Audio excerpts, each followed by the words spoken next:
sejahtera bagi kita semua, dimanapun kita berada.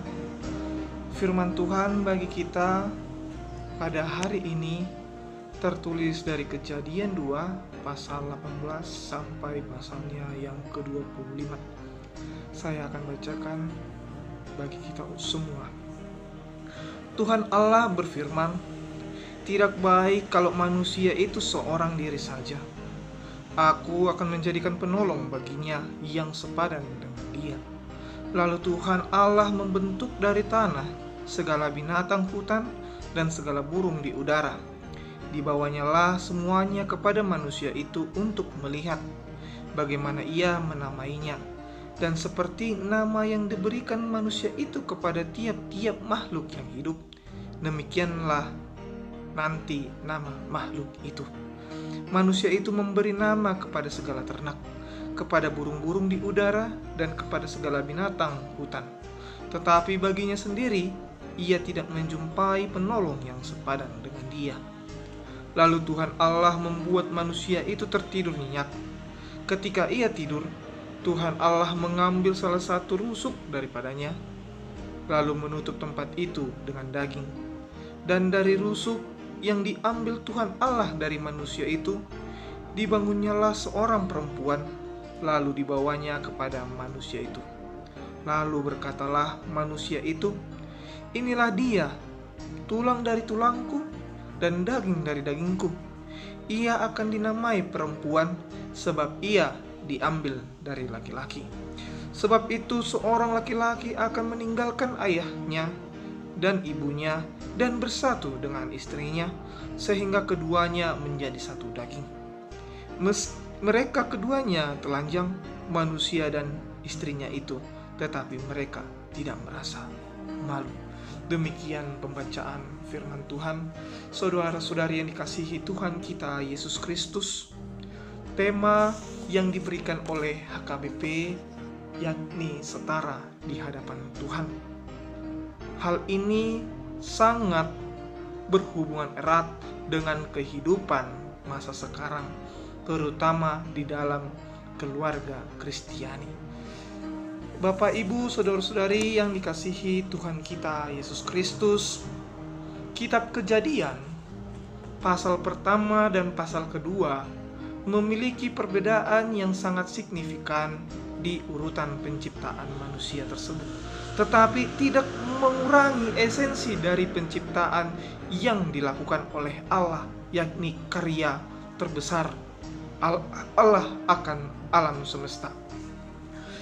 Ibu bapa yang dikasihi Tuhan kita Yesus Kristus, Allah memberikan mandat kepada manusia untuk menamai segala sesuatu yang diciptakan Allah di muka bumi ini, yakni binatang-binatang hutan, segala burung di udara, dan segala makhluk yang hidup.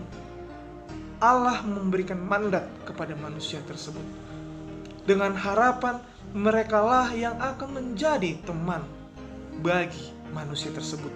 Tetapi ketika manusia tersebut menamai segala sesuatu yang ada di dalam alam semesta, dia tidak melihat satupun yang sepadan dengan dia. Dia tidak melihat satupun yang setara dengan dia. Jika kita lihat, kita ingat Bapak, Ibu, saudara-saudari yang dikasihi Tuhan kita Yesus Kristus, manusia diciptakan segambar dan serupa dengan Allah. Manusia diciptakan sesuai dengan karakteristik ataupun keinginan ataupun inisiatif Allah sendiri. Oleh karena itu, dapat dikatakan bahwa manusia adalah makhluk yang paling sempurna dibandingkan makhluk ciptaan Tuhan yang lainnya. Oleh karena itu, Allah juga berinisiatif mengambil rusuk, salah satu rusuk dari manusia pertama, dan memberikannya, menciptakan, membuat manusia yang lain dari tulang rusuk laki-laki tersebut, dari tulang rusuk manusia tersebut.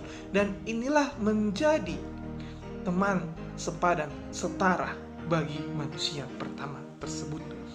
Kenapa dari tulang rusuk? Kenapa tidak dari kepala? Kenapa tidak dari tangan? Kenapa tidak dari kaki? Karena Allah menginginkan manusia memiliki teman yang sepadan, yang siap dalam segala kondisi, yang mampu saling menolong, yang mampu saling menopang.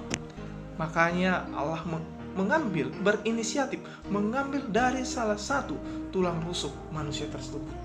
Kalau tulang rusuk berarti setara, yang artinya manusia tersebut harus saling menyayangi. Bukan dari kepala yang harus menjadi seorang pemimpin, atau dari tangan yang harus menjadi beban, ataupun dari kaki yang harus untuk dipijak, tetapi dari rusuk. Inilah yang menjadikan manusia tersebut setara, sepadan.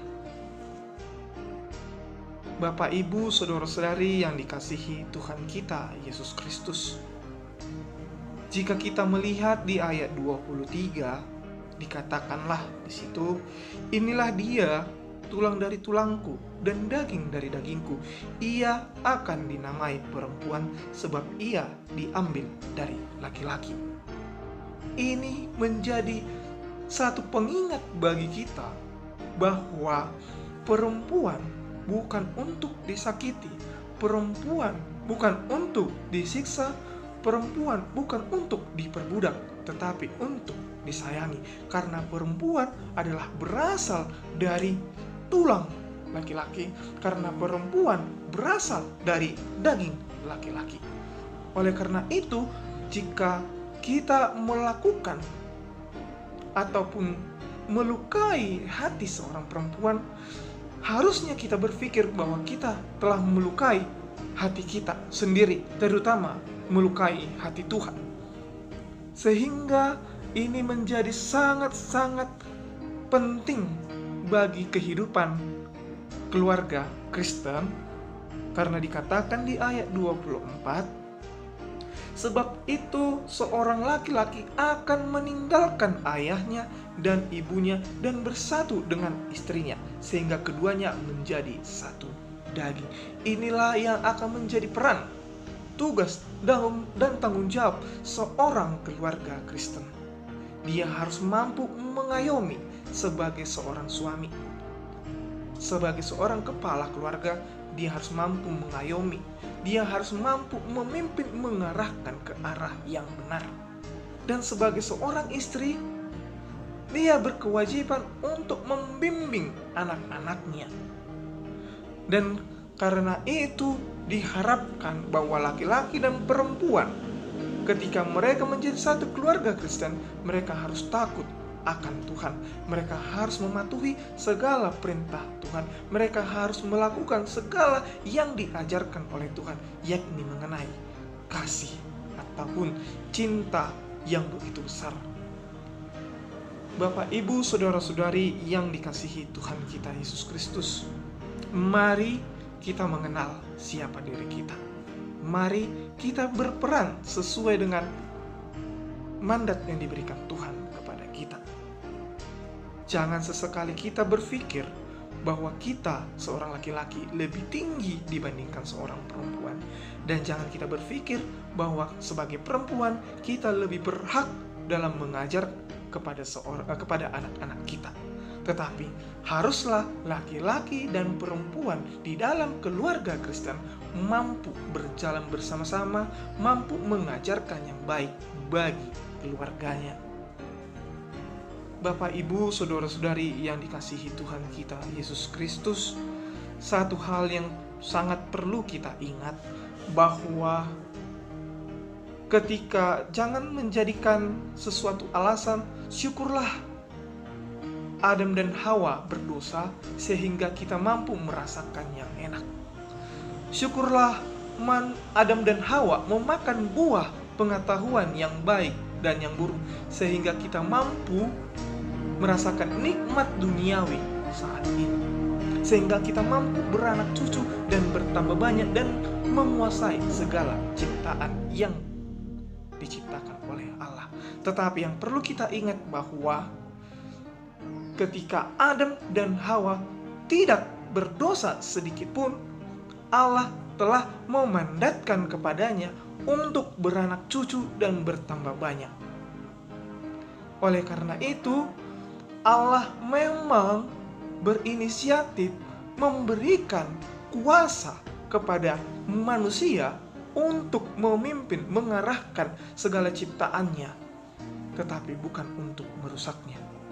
Mari Bapak Ibu, saudara-saudari yang dikasihi Tuhan kita Yesus Kristus, laki-laki ataupun perempuan kita, suami atau istri kita harus mengetahui kita sama, setara di hadapan Tuhan. Kita sama dan sederajat di mata Tuhan karena kita adalah ciptaannya yang paling sempurna.